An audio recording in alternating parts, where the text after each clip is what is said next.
nosotros cuando vemos la Biblia vemos que Dios desea revelarse a la humanidad. Él comienza su revelación y cuando Él se revela muestra su carácter, también muestra sus mandamientos, muestra advertencias cuando fallamos frente a esos mandamientos, pero en algún momento a partir de una persona Él va a hacer una familia y luego de esa familia Él va a generar una nación, y esta nación tiene que ser única, diferente, especial, como Dios es, único, diferente y especial.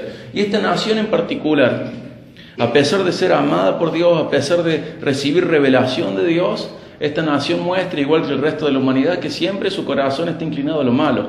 Y así como se ve la inclinación de esta nación, igual que la del resto de nosotros hacia lo malo, también se ve la fidelidad de Dios y la misericordia de Dios. Pero esta nación en particular decide tener un rey, elige a Saúl. Saúl falla. Entonces el pueblo elige el que había elegido Dios, a David. Y David también comienza bien, pero tampoco llega a donde debería llegar y falla. Y sucede al trono ¿quién? Salomón. Y luego Salomón se divide el reino. Y estoy diciendo todo esto para poder situarnos en el profeta que vamos a leer hoy, que es Ageo. Entonces, acá nosotros tenemos al reino dividido en dos. Después Salomón queda dividido en dos. Por un lado está el norte, que se llama Israel, y por otro lado está el sur, que se le va a llamar Judá. Generalmente Israel se le llama Israel o Efraín, son 10 tribus del norte, y al sur quedan dos, Judá y Benjamín. Y vamos a hablar de un profeta que llegó, que habló de parte de Dios durante poquito tiempo. Este profeta le va a hablar a Judá y va a hablar casi por 4 meses, menos de 4 meses. Jeremías habla como 40 años, pero Ageo habla menos de 4 meses. Así que acompáñenme al libro de Ageo.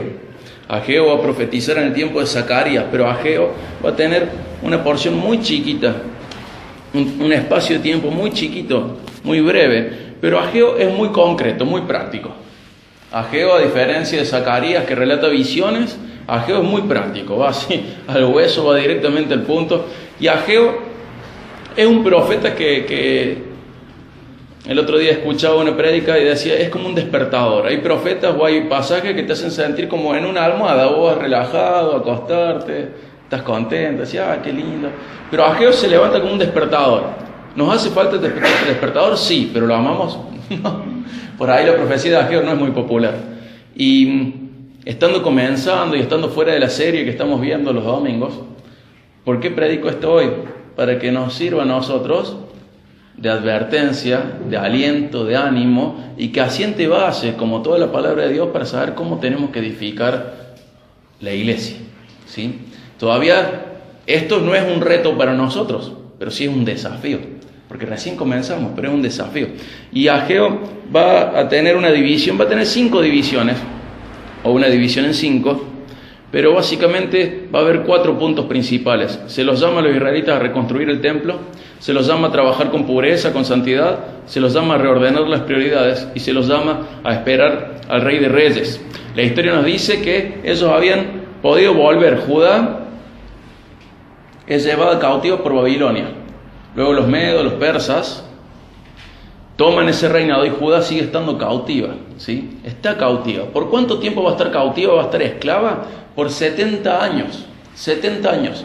Pero luego se levanta un rey y les permite volver. Incluso les permite volver con gran parte del tesoro de la casa de Dios. Y les permite volver ¿se acuerdan de Esdras, Nehemías? Les permite volver para reconstruir el templo y les permite volver para reconstruir la ciudad. Y nos tenemos que situar. ¿Por qué doy tantos datos? Porque nos hace falta para entender bien lo que estaba pasando en el tiempo de Ageo. Se le permite volver a parte del pueblo.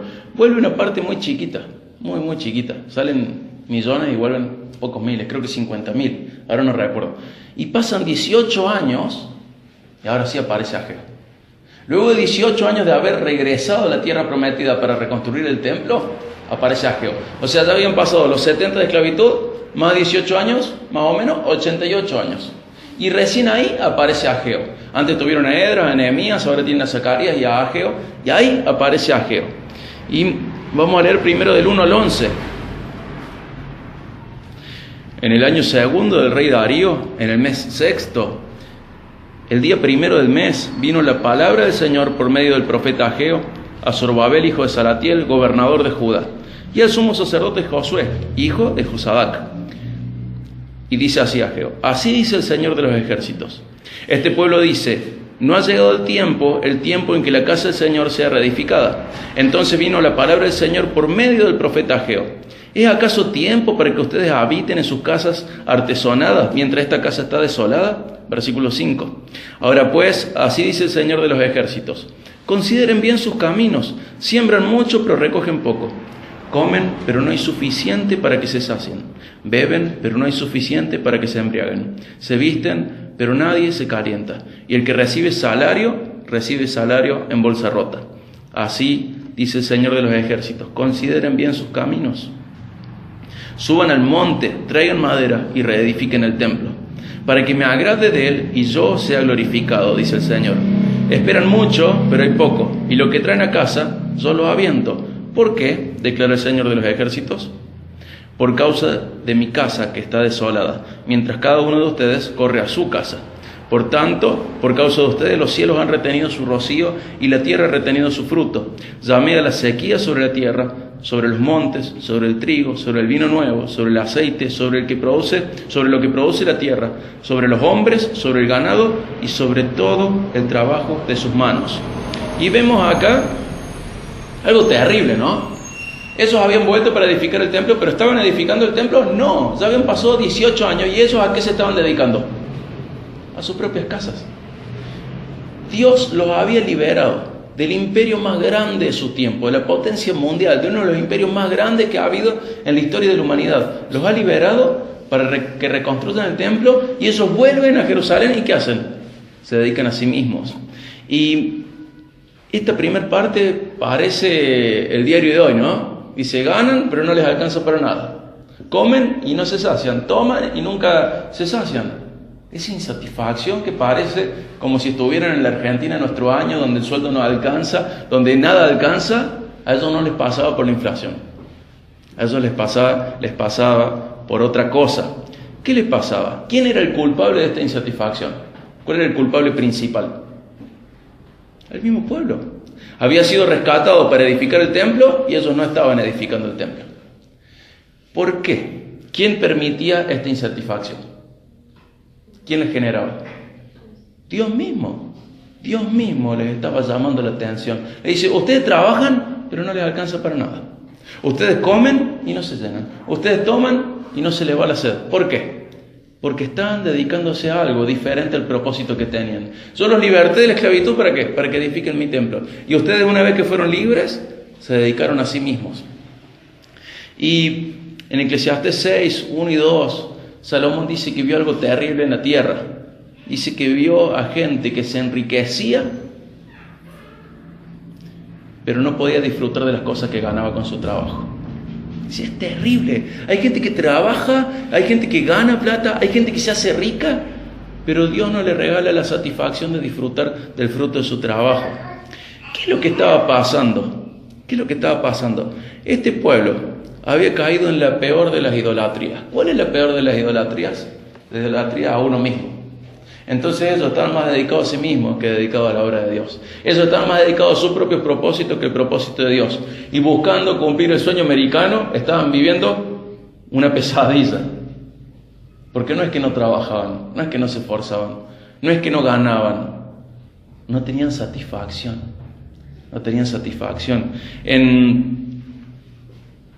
Acompáñenme a 2 Corintios 5:15. Para que nosotros veamos que si bien esta es una profecía para Ageo, mejor dicho para Israel de ese tiempo, para Judá, por boca de Ageo, es una palabra de Dios a través de Ageo Judá, nos puede estar pasando lo mismo y tenemos que cuidarnos de que no nos pase. Es hermoso ver las advertencias. En la ruta hemos viajado frecuentemente con mi esposa y un día estaba sobre la ruta conduciendo y yo no veo el cartel. Y mi esposa me dice: guarda que hay el cartel de una curva. Y el cartel de la curva, ¿qué me obliga a mí? Me obliga a doblar. Y es buena que esté la advertencia, porque si no está el cartel, ¿qué pasa? Sí, me como la curva y yo no me puedo enojar con ella diciéndole: ay, amor, no seas legalista. no tengas en cuenta estas leyes. No, hay una curva, y yo tengo que doblar. La Biblia me sirve de la misma manera, me señala, me advierte, y es para mi bien. Y yo tengo que tener cuidado, no tengo que enojarme cuando la Biblia me señala algo o me advierte. Todavía no doblamos, pero nos está advirtiendo que doblemos. A través de Ageo nos está diciendo, guarda, no vas a hacer que se dediquen al peor de los ídolos, a uno mismo. Ustedes han sido liberados para algo, tengan cuidado con ser liberados y entregar sus vidas para otra cosa. ¿Por qué? Porque no van a tener satisfacción. La satisfacción la da Dios. Yo puedo enriquecerme a través de mi trabajo, pero si Dios no quiere darme satisfacción, no va a haber. Y tenemos en el mundo muchísimos ejemplos de gente rica, pero totalmente infeliz e insatisfecha. Porque sin Dios el hombre nunca va a tener plenitud. Pero hay algo que es terrible, cuando el pueblo de Dios sigue buscando su plenitud como la busca el que no es pueblo de Dios. Y en 2 Corintios 5:15 dice, Él murió por todos, para que los que reciben la nueva vida de Cristo ya no vivan para sí mismos, más bien vivirán para Cristo, quien murió y resucitó por ellos. Lo leo de nuevo en otra traducción. Y por todos murió, para que los que viven ya no vivan para sí, sino para aquel que murió y resucitó por ellos. Nosotros entendemos que Israel, que Judá, fue sacada de Babilonia, de los medos persas, fue liberada y fue llevada de nuevo a Jerusalén. ¿Para qué? Para reconstruir el templo. Y nosotros tenemos que entender que hemos salido de ese camino hacia el infierno y hemos sido puestos en un camino hacia el cielo. ¿Pero para qué? Para que vivamos para Cristo. Y si nosotros no aplicamos esto, les aseguro, porque lo dice la palabra de Dios, no hay satisfacción para el Hijo de Dios. No la hay. Entonces veo a Judá en el tiempo de Ageo, 550 años más o menos antes de Jesús, y agradezco a Dios que estén de ejemplo para mí. Porque en Corintios yo lo puedo entender y en Ageo lo puedo ver. Es decir, sin Dios no hay satisfacción. Sin cumplir con el propósito que Dios nos da, no hay satisfacción. ¿Y qué les pasaba a ellos? Ellos en parte también les pasaba que amaban lo material más que a Dios. Ellos amaban lo material. Y sabemos, ¿no? Lo que nos dice la Biblia. El amor al dinero, ¿qué es? Es raíz para todos los males. Y a veces la gente cree que solamente tiene amor al dinero la gente rica. No, la gente rica tiene amor al dinero y lo tiene retribuido ese amor. Hay gente pobre que tiene amor al dinero y simplemente el amor no le retribuyó el amor, el dinero no le retribuyó el amor, no es un amor correspondido. Ellos corren detrás del dinero y el dinero corre más rápido. Pero el amor al dinero es lo que el Señor está señalando. Y el amor al dinero nos puede afectar, seamos ricos o pobres. El amor al dinero no es una enfermedad de ricos, es una enfermedad de humanos. Y seamos pobres o ricos, tenemos que tener cuidado. El Señor nos dice guarda, y en 1 Timoteo 6 dice guarda, porque el amor al dinero es raíz de toda clase de mal, genera muchas heridas. Y dice que hay gente que con la ambición de hacerse rico queda atrapado por estos deseos, queda atrapado por estas cosas que le hacen daño y lo lleven a ruina y destrucción. Y dice ahí Dios a través de Pablo a Timoteo en 1 Timoteo 6, del 6 al 14, dice: no ames al dinero, perseguí otra cosa, la justicia, ama la rectitud moral, ama la vida sujeta a Dios, la piedad, junto a la fe, el amor, la perseverancia y la amabilidad. Gente, qué diferente sería nuestra agenda si nosotros dijéramos, bueno, ¿qué voy a hacer hoy? Me voy a dedicar a perseguir la justicia, me voy a dedicar a perseguir la rectitud moral, me voy a dedicar a perseguir la fe, el amor, la perseverancia, la vida sujeta a Dios. Qué diferente sería. Y el Señor nos advierte y dice, ustedes vayan por acá porque el amor al dinero es la tierra para que generen muchas cosas malas. Ustedes amen estas cosas, sigan estas cosas. ¿Por qué? Porque mi propósito en la tierra es vivir para Cristo y mi propósito en la tierra es perseguir esto. ¿Y qué pasa si no lo cumplo? No soy satisfecho, no soy pleno. El pueblo de Dios, cuando se dedica a sí mismo, nunca va a ser pleno. Y es bueno tener esta advertencia como iglesia. Iglesia, nos dediquemos al propósito de Dios para nuestras vidas. No perdamos tiempo. Estamos a tiempo de no perder más tiempo. Nos dediquemos al propósito de Dios. Y hay cosas que a veces nos parece que las podemos recuperar. Y por ahí pensamos en Esaú. ¿Se acuerdan de Esaú? En hebreo se habla de Esaú. ¿Y qué se dice de Esaú? Que era imposible que se arrepienta. ¿Arrepentirse de qué? De haber vendido su primogenitura. ¿Le vendió? Ya está. Y hay cosas en nuestra vida que enlentecen la voluntad de Dios, que le entorpecen al propósito de Dios para nuestras vidas.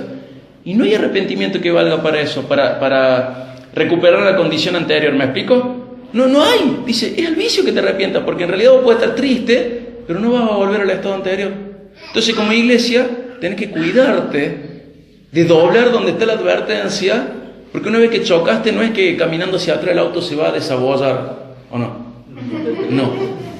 No va a pasar eso. Mira la advertencia, no te dediques a vos mismo, porque no vas a tener satisfacción.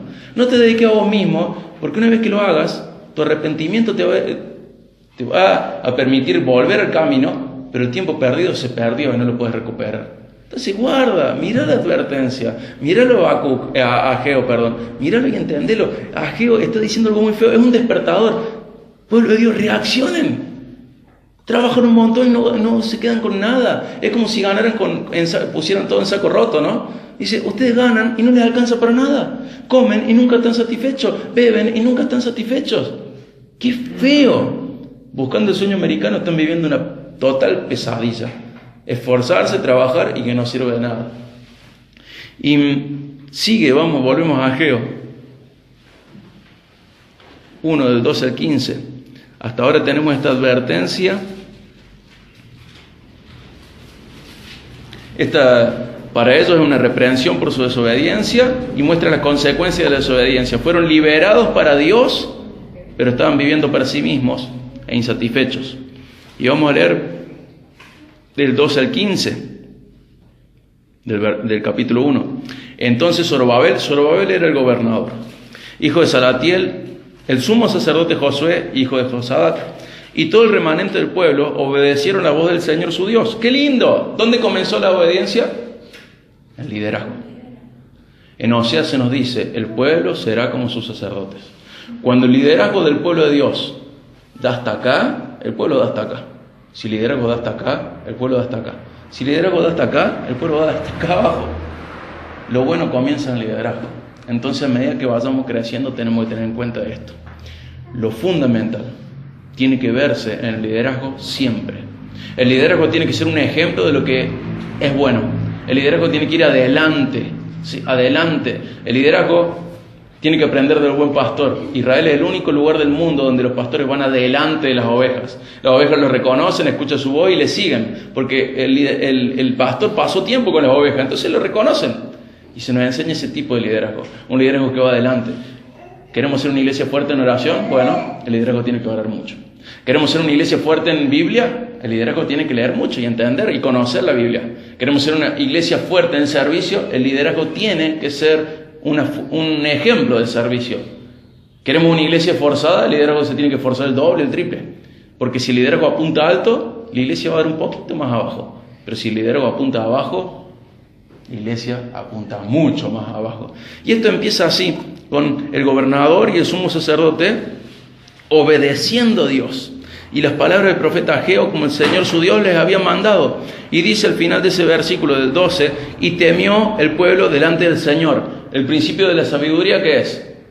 El temor del Señor. Y este temor no es respeto y reverencia. Este temor es respeto, reverencia, es miedo y es terror por ofenderle. Dios merece no ser ofendido. Incluso en Éxodo, cuando vemos que el pueblo tiene miedo luego de que Moisés baja y habla de parte de Dios, el pueblo se aterroriza. Y si bien le dice no tengan miedo, al mismo tiempo Moisés dice, este miedo les es útil a ustedes, porque este miedo les va a llevar a cumplir los mandamientos. Y tenemos que entender que tenemos que temer a Dios, temer a ofenderle, temer a insultarle, temer a ser desleal con Él. El temor es bueno, nos lleva a cumplir los mandamientos. Tengo que tener miedo a ofenderle, tengo que tener terror de que Él me encuentre siendo desleal. Cosa horrenda es caer en manos del Dios vivo, dice la Biblia. No es un simple respeto y reverencia, es un concepto mucho más profundo y más cercano al terror que al respeto. Dios está vivo y es santo. Por más que se haya acercado a nosotros y nos haya hecho sus hijos, Él es santo y es justo. Tengo que tener terror a ofenderle. Terror. Y esto no es incompatible con el amor. Todos sabemos que hemos sido amados por nuestros padres, pero qué terror nos han dado más de una vez. Y Dios es un Padre santo. y no puedo jugar con él. Y sigue, dice, entonces Ageo, mensajero del Señor por mandato del Señor, habló al pueblo: yo estoy con ustedes, declara el Señor. Y el Señor despertó el espíritu sobre Zorobabel, hijo de Salatiel, gobernador de Judá, y el espíritu del sumo sacerdote Josué, hijo de Josadac, y el espíritu de todo el remanente del pueblo. Así que vinieron y comenzaron la obra en la casa del Señor de los ejércitos, su Dios, el día 24 del mes sexto, en el año segundo del rey Darío. Entonces vemos que se disponen a obedecer. ¿Quiénes? Los líderes. El líder religioso, sumo sacerdote Josué, el líder cívico, el gobernador de la ciudad, Zorobabel. Estos se disponen a obedecer. ¿Y qué hace el pueblo? Obedece. Y este pueblo, obedeciendo, comienzan todos a trabajar en la obra de la casa del Señor. Pero tengo que hacer una pregunta. ¿Qué dijo Dios? Yo estoy con ustedes. El Señor prometió su compañía cuando nos incorporamos a su obra. ¿Les suena esto de otro pasaje? Yo estoy con ustedes todos los días hasta el fin del mundo. ¿En la edificación de qué? De la iglesia. En Mateo 28 el Señor dice lo mismo. Y lo vemos Jesús repitiendo las palabras de Dios en el Antiguo Testamento diciendo: yo estoy con ustedes. Ustedes edifiquen la casa, edifiquen el pueblo, ustedes trabajen, yo estoy con ustedes. Y es hermoso verlo así, porque nosotros tenemos nuestro Dios diciéndonos: yo estoy con ustedes. Vayan y hagan discípulos de todas las naciones, enseñándoles todo lo que les he enseñado, bautizándolos en el nombre del Padre y del Hijo y del Espíritu Santo. Yo estoy con ustedes todos los días hasta el fin del mundo. Pero no está conmigo si yo hago lo que yo quiero, está conmigo si yo voy hacia el propósito que Él quiere para nosotros. Él prometió su compañía en esto. No está conmigo según mi capricho y antojo. Si somos fieles al texto, acá en este texto está diciendo: yo estoy con ustedes cuando el pueblo se ha dispuesto a obedecer el propósito de Dios para sus vidas. Y tenemos que entender que esta respuesta del pueblo es importante: oye y obedece. Dios estará y será favorable a su pueblo según sus propósitos. Y sabemos que la obra de quién es, en realidad, de Dios. Y el obrero importante, entonces, ¿quién es? Dios. Y en Salmo 127:1 dice: si el Señor no edifica la casa, en vano trabajan los que le edifican. Y cuando Jesús habla con Pedro, dice: yo edificaré mi iglesia, no vos, Pedro. Yo, dice el Señor. Y tenemos que entender esto, porque el protagonista es Él. Y nosotros, más que buscar la aprobación de Dios haciendo lo que queremos, tenemos que ver qué está haciendo Dios y sumarnos a su obra. Y si Él no está trabajando, cambia de obra. Súmate donde Dios trabaja.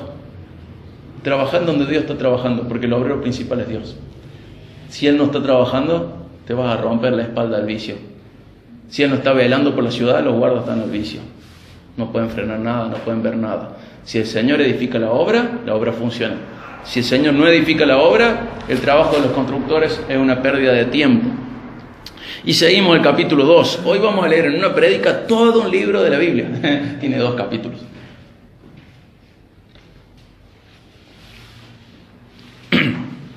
Vamos a Ageo 2. El día 21 del mes séptimo vino la palabra del Señor por medio del profeta Ageo. Vamos a leer hasta el 9. Habla ahora a Zorobabel, hijo de Salatiel, gobernador de Judá, y al sumo sacerdote Josué, hijo de Josadac, y al remanente del pueblo.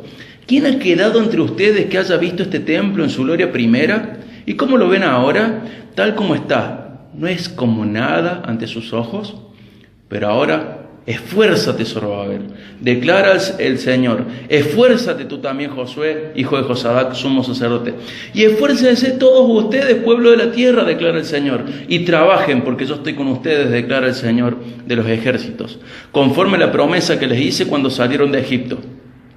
Mi espíritu permanece en medio de ustedes. No teman. Porque así dice el Señor de los ejércitos. Una vez más, dentro de poco, yo haré temblar los cielos y la tierra, el mar y la tierra firme, y haré temblar a todas las naciones. Vendrán entonces los tesoros, vendrá el deseo de todas las naciones, y yo llenaré de gloria esta casa, dice el Señor de los ejércitos. Mía es la plata y mío es el oro, declara el Señor de los ejércitos. La gloria postrera de esta casa será mayor que la primera, dice el Señor de los ejércitos. Y en este lugar daré paz, declara el Señor de los ejércitos. El día 24 del mes noveno, el año segundo de Darío, vino la palabra del Señor al profeta Ageo. Así dice el Señor de los ejércitos. Perdón, me pasé. Hasta ahí, hasta el 9. Fíjense que acá hay algo muy importante. El templo más lindo que había habido hasta el momento, y quizás fue el más lindo que hubo en toda la historia, es el de Salomón. Ese templo de Salomón, Nabucodonosor lo vio muy codiciable y llegó y lo saqueó. Se llevó todo, lo destruyó, no quedó nada. Y ahora se está empezando a construir el templo de Zorobabel. Y ya habían pasado 88 años, y cuando empiezan a construir, están construyendo, y alguien dice, ¿recuerdan cómo era el templo anterior? Y algún viejito debe haber dicho, y esto no es nada comparado a lo anterior.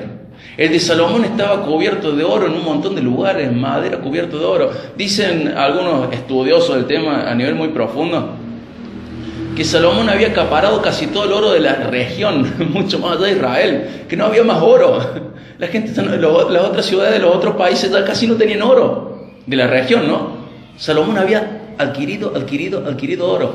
Había partes del piso de oro. Era una locura. Era un momento en el cual el oro era común como las piedras, el oro y la plata eran comunes como las piedras. Salomón había enriquecido a un nivel a Jerusalén tan impresionante que nunca más fue así. Entonces empieza esta parte, donde le dijo, vayan, traigan del monte madera.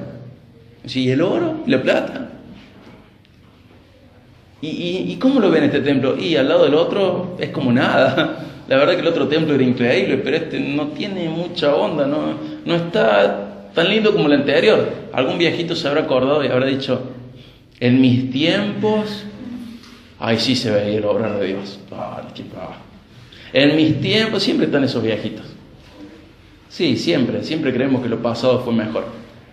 Pero dice Eclesiastés que pensar eso no es sabio. Siempre pensamos que el pasado fue mejor. Pero acá sí era mejor. Acá sí había pasado. Pero, más allá de eso, quiero que sepan que en algún momento, Dios, como cumplimiento de sus advertencias, en algún momento Dios se fue del templo. Sí, se fue.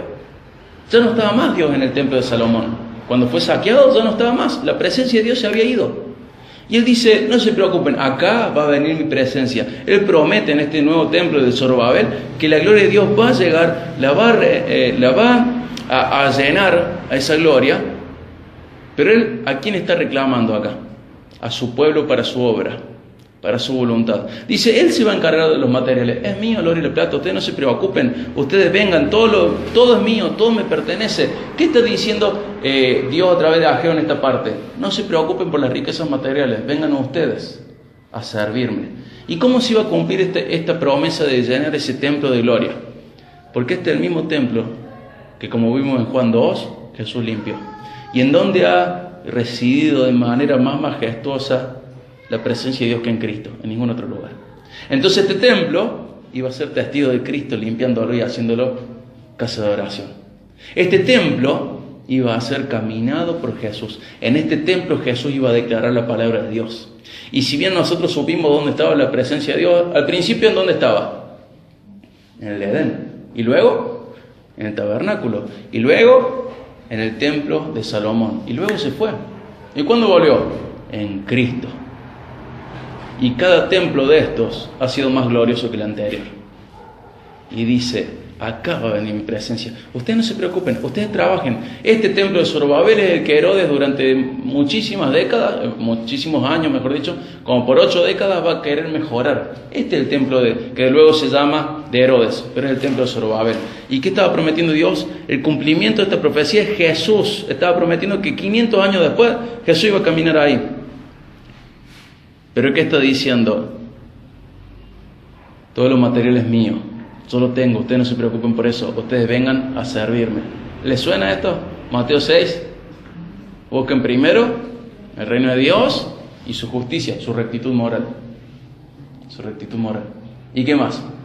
Todas las cosas les serán añadidas.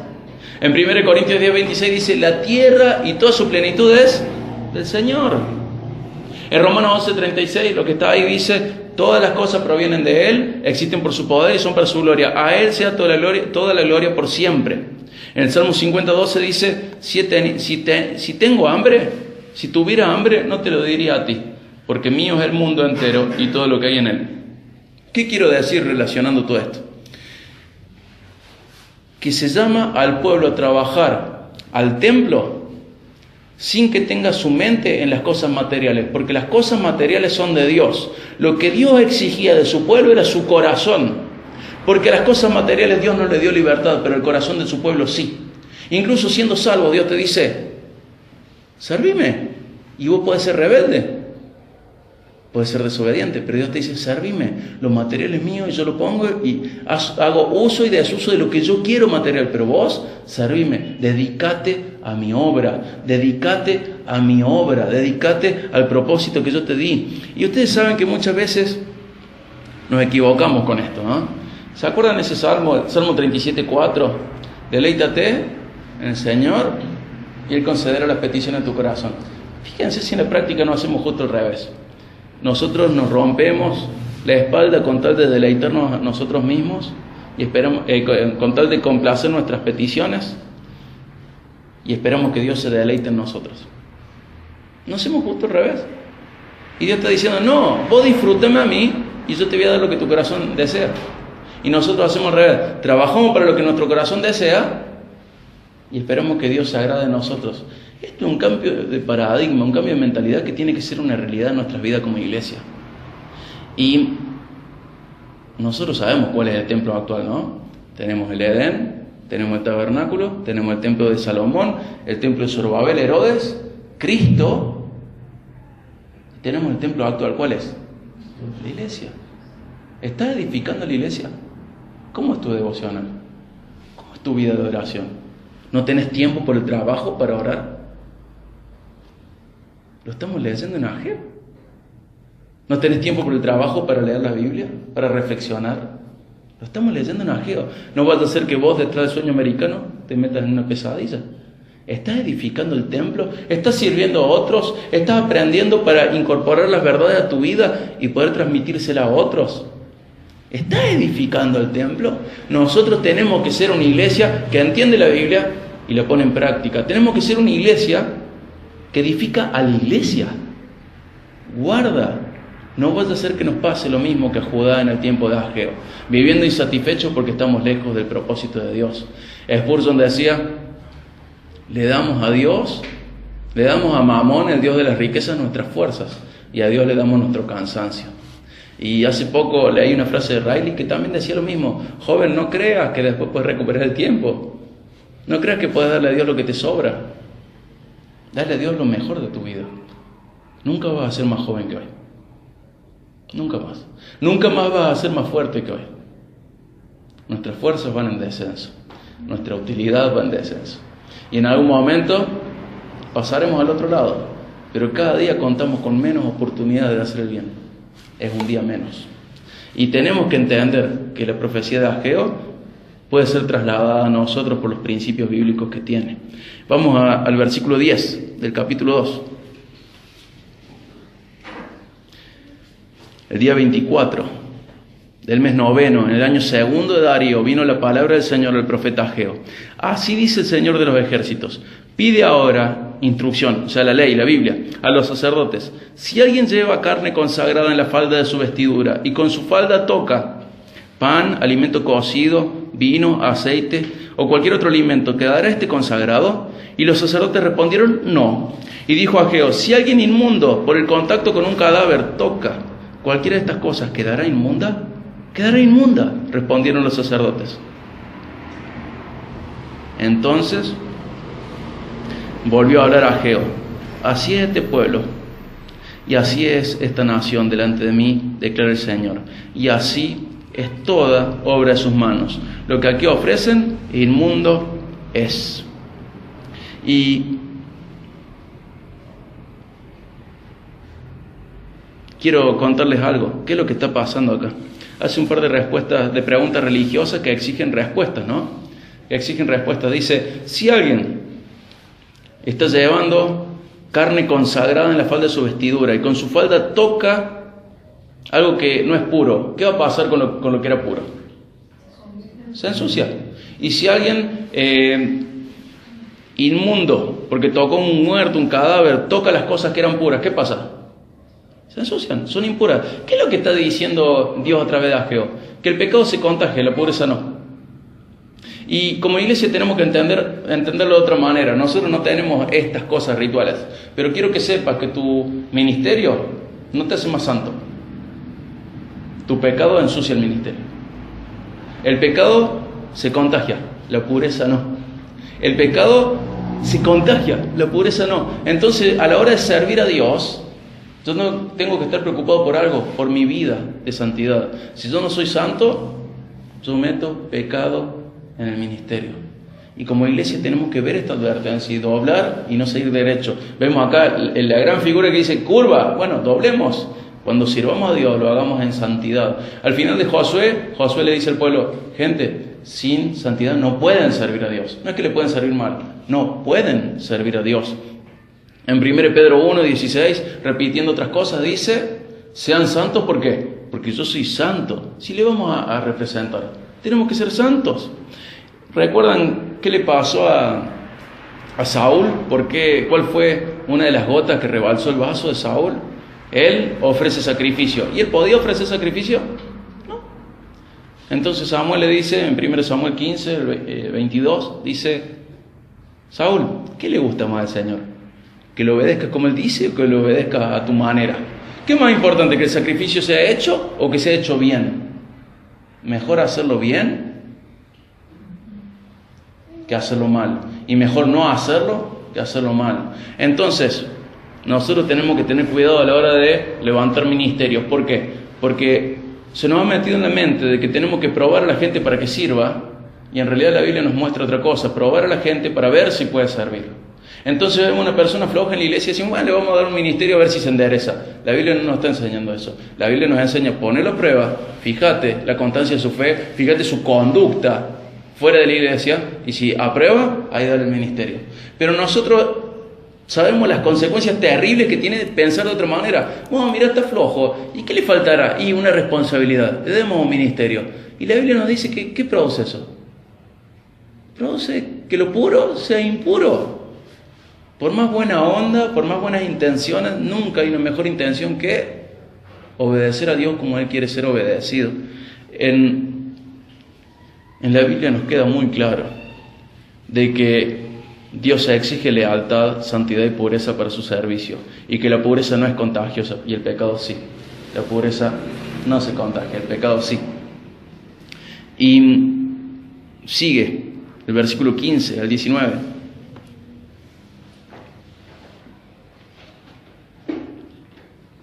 Ahora pues, consideren bien esto de hoy en adelante. Antes de que se pusiera piedra sobre piedra en el templo del Señor, en aquel tiempo, cuando alguien buscaba un montón de medidas, solo encontraba 10. Un montón de 20 medidas, solo encontraba 10. Venía alguien al lagar para sacar 50 cántaros y solo sacaba 20.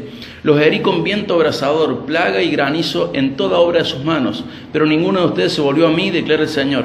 Pero consideren bien esto, porque desde hoy en adelante, desde el día 24 del mes noveno, desde el día en que se pusieron los cimientos del templo del Señor, consideren bien. ¿Está todavía la semilla en el granero? Todavía la vid, la higuera, el granado y el olivo no han dado fruto, pero desde hoy yo los bendeciré. Y me encantaría que eso nos dijera nosotros, ¿no? Ustedes preparen su corazón para el servicio. Prestemos atención a todo lo que se ha dicho ahora. Nos dispongamos a dedicarnos a edificar la iglesia, el templo actual. Que nos dediquemos a conocerle, entenderle bien. Que nos dediquemos a servirle con pureza. Y si yo los voy a bendecir. Ustedes presten atención a lo que dije hasta ahora. Y yo los voy a bendecir. Y los voy a bendecir de una manera que ustedes no esperan. Los voy a bendecir de una manera que ustedes no tienen ni idea. Y en nuestro tiempo, en el pacto en el que estamos, tenemos que entender que esta iglesia puede ser bendecida si nosotros prestamos atención a lo que hemos leído hasta ahora. Nos dispongamos a servir con santidad. Nos dispongamos a dedicar fuerzas Bien, fíjense que decía, esfuércense, esfuércense, suban al monte a traer madera. ¿Por qué no los puso en la pampa los árboles? ¿Por qué no los puso en la llanura? Porque toda edificación exige esfuerzo. Y edificar la iglesia de hoy, el templo de hoy, también va a exigir esfuerzo. A veces va a ser levantarte más temprano, a veces va a ser dedicar tiempo, a veces va a ser dedicar fuerzas y a veces va a ser dedicar dinero. Pero exige un esfuerzo. Pero dice, yo estoy con ustedes, ustedes dispónganse, ustedes háganlo, yo los quiero bendecir. Y nos va a bendecir el Señor. Deseo que nos bendiga, pero para eso tenemos que hacer lo que nos pide. Y vamos al versículo 20. La palabra del Señor vino por segunda vez a Ageo, el día 24 del mes, diciendo, habla a Zorobabel, gobernador de Judá, yo estremeceré los cielos y la tierra, y volcaré el trono de los reinos, y destruiré el poder de los reinos de las naciones. Volcaré el carro y a los que montan en él, y caerán los caballos de sus jinetes, cada uno por la espada de su hermano.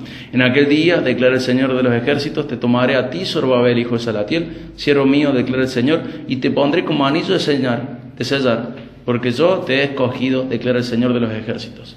Y esto quizás nosotros no lo entendemos así a simple vista, pero Zorobabel es una persona muy especial. ¿Por qué? Si vamos bien atrás, Dios había prometido a Eva, un descendiente suyo, que iba a destruir a la serpiente y sus obras. Vamos un poquito más adelante y Dios le dice a Abraham que de él se iba a levantar la bendición para todas las naciones, para todas las familias del mundo. Vamos un poquito más adelante y vemos que Jacob bendice a Judá diciéndole, de vos se va a levantar un rey que va a ser invencible y que va a reinar para siempre. Vamos un poquito más adelante y vemos que Dios le dice a David que de él se iba a levantar un rey que iba a reinar para siempre y que un hijo suyo iba a edificar un gran templo. Y vamos más adelante y lo vemos a Zorobabel que se le promete esto que acabamos de leer, que él va a reinar sobre todo. ¿Quién es descendiente de todos ellos? Jesús. Y ellos no sabían todo esto. Y ellos no lo vieron, pero esperaban verlo. Y nosotros lo hemos visto y Dios espera que le sigamos viendo. Cristo cumplió todas estas promesas. Cristo es el cumplimiento de todas estas promesas. Cristo es el cumplimiento de la profecía sobre Zorobabel. Y es muy loco porque Zorobabel, de los hijos de David, David tiene muchos hijos, pero dos son Salomón y Natán. Y es como que se va dividiendo y voy a decir, ¿de cuál de los hijos de David vendrá la bendición? Y Zorobabel vuelve a unir a los hijos de Salomón y de Natán. Vuelve a unir las dos ramas, igual que las unen José y María, de nuevo. Y vemos que a pesar de todo, el Señor va detallando cómo, de dónde, todo va detallando para que aparezca Cristo. Y eso nos tendría que maravillar a nosotros. Nos tendría que maravillar cómo 550 años antes se profetiza de quién va a ser hijo, de qué familia. Es decir, de toda la familia de la tierra, ¿no? De la de Abraham. Y de todos los hijos de Jacob, ¿no? De Judá. Y de todos los hijos de Judá, de los descendientes de Judá, ¿no? De la familia de David. Y de todo, ¿no? Y así, de Zorobabel. Y va detallando, y pasan los siglos, y va llegando, y ellos esperaban, y llegó Cristo. Qué lindo es saber que esto para nosotros no es un misterio. Esto para nosotros es algo comprobado. Es algo que ya pasó. Cristo cumplió todo esto. Cristo es el cumplimiento de todo esto. Y en Apocalipsis 3 podemos leer que Él es el gran vencedor. Él es el gran vencedor. Y sabemos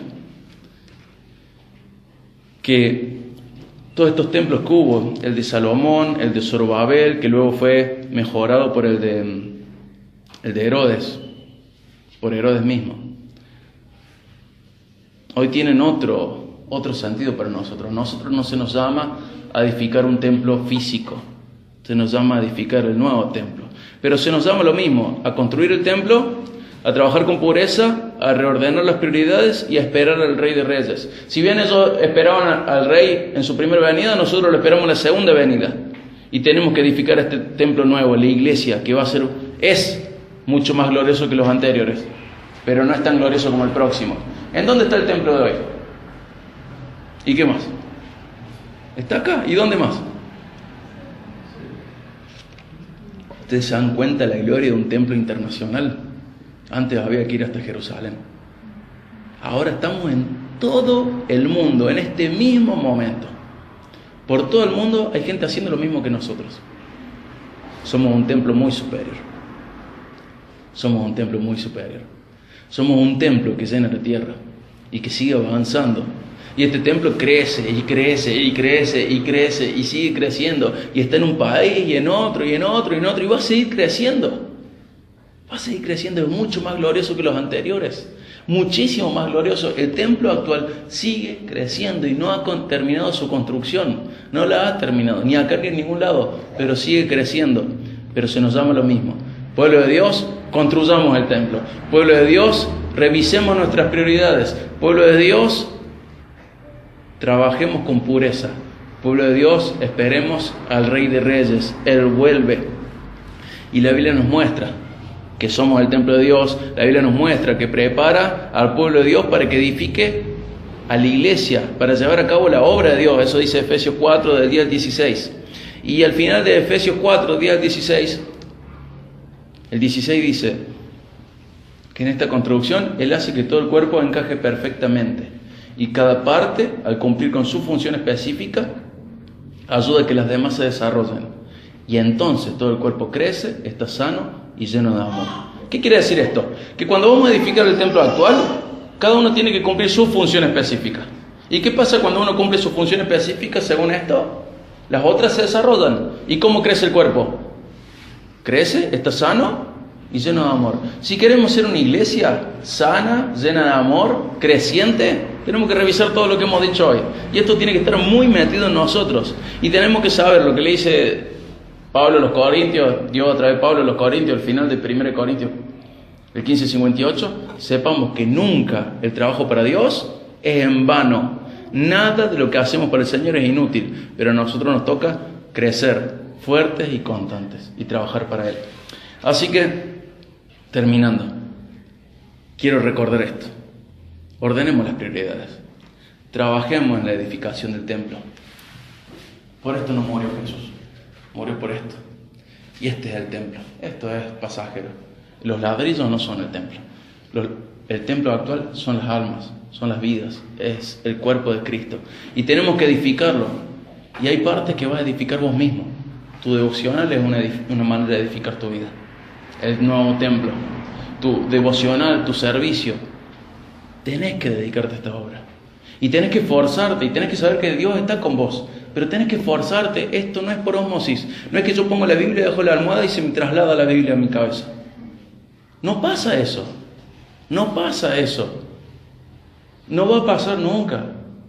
Tengo que dedicarle tiempo a la Biblia. Tengo que dedicarle tiempo a la oración. Tengo que esforzarme. A ellos se les pedía ir al monte a buscar madera. O sea que había que subir cargando las herramientas, cortar los troncos, bajarlos. ¡Qué viaje! Y a nosotros a veces se nos pide dedicar un ratito a la mañana o a la noche, o en el auto ir reflexionando. Se nos pide edificarnos a nosotros mismos y edificar a otros. Pero ¿qué pasa cuando no edificamos? Vivimos insatisfechos. Porque Dios nos ha liberado para edificar a su templo.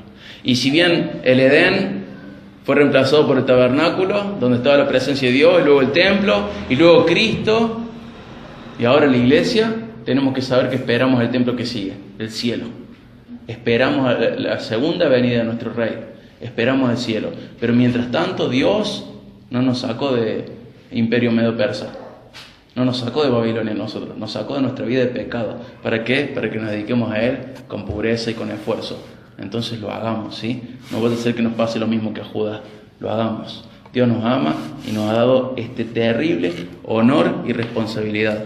Quería compartirles esto para que nos quede dentro del ADN, dentro de la identidad de la iglesia. Crezcamos en entendimiento de la Biblia. Aprendamos y llevemos a la práctica, ejecutemos, ¿sí? Trabajemos con pureza, ordenemos las prioridades, nos esforcemos, revisemos, esperemos al Rey de Reyes, edifiquemos la iglesia, ¿sí? Vamos a orar. Dios les bendiga muchísimo.